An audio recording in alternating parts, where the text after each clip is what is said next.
Welcome to The Explainer.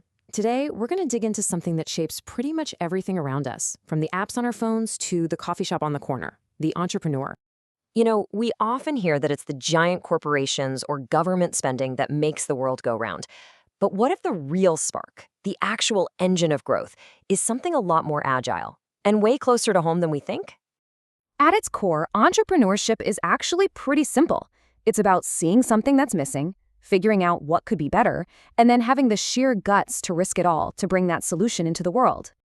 When you think about it, for a lot of us, it boils down to a pretty big choice. Do you follow a path that's already been paved for you, or do you decide to carve out your own, to build something completely from scratch?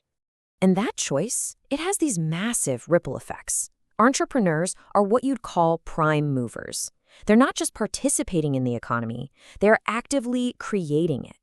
They're the ones who connect a need with a solution, and in doing that, they build the businesses that employ us and really shape our daily lives.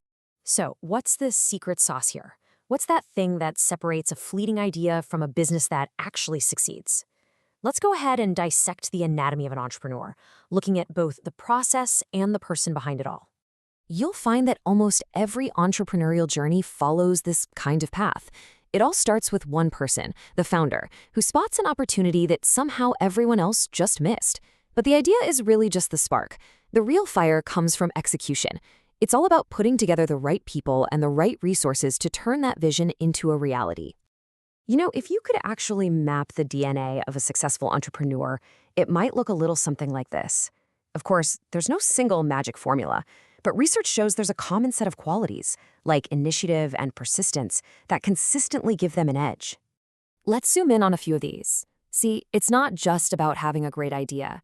It's about having the grit to push through all the failures, the self-belief to just ignore the doubters, and the wisdom to know which risks are actually worth taking.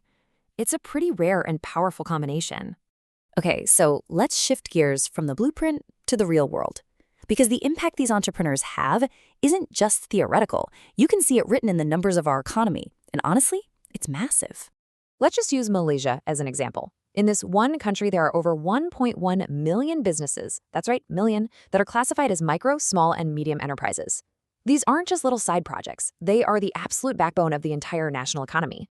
And their economic contribution, it's just staggering. Altogether, these smaller ventures generate almost 40% of the entire country's gross domestic product. That is an immense amount of collective power, and you see the same story in economies all over the world. This chart just paints such a vivid picture of that power. Yeah, we're talking about billions in economic output and exports, but look at what I think is the most important number here.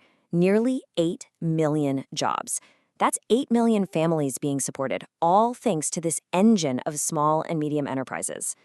So where is all this energy concentrated? Well, the services sector is the clear leader, which makes total sense in modern economies. We're talking everything from digital marketing to your local cafe. But the traditional powerhouses, like construction and manufacturing, are still really crucial hubs for new businesses. But the classic story of the entrepreneur is getting a really radical update. Technology isn't just a tool anymore. It's become the very foundation for a whole new breed of innovator who is completely rewriting the rules for success. And this highlights a really important shift in mindset. The traditional entrepreneur tends to look at the market and ask, how can I make a profit? But the technopreneur looks at the future and asks, how can I innovate? It's a subtle but really profound difference in what drives them. And this is the world they live in. Think about it. It took the telephone 75 years to reach 50 million users. Today, a new app like Threads can get to 100 million in just 5 days. The speed of adoption has accelerated at a dizzying pace, and that's creating opportunities that are just unprecedented. This quote really gets to the heart of it. It's not about chasing profits first. It's about this innate desire to build the future and being so comfortable with technology that you can use it as fluently as a painter uses a brush. So, here's the crucial point. You don't have to be the next tech billionaire to have an entrepreneurial mindset. This way of thinking can be applied in so many different forms on so many different paths. I mean, the paths are incredibly diverse. You could be a social entrepreneur building a business to solve a problem in your community. Or you could be a corporate entrepreneur launching a startup from within the safety of a large company. The how is flexible. It's the mindset that's key. This model is a really helpful way to visualize it. Maybe you're a micropreneur, someone who values a balanced lifestyle over massive growth. Or maybe you're an entrepreneur, creating new ventures from inside an existing company. You're still applying the same core principles of seeing opportunities and taking initiative. In a world where change is basically the only constant, new problems and new opportunities are emerging every single day.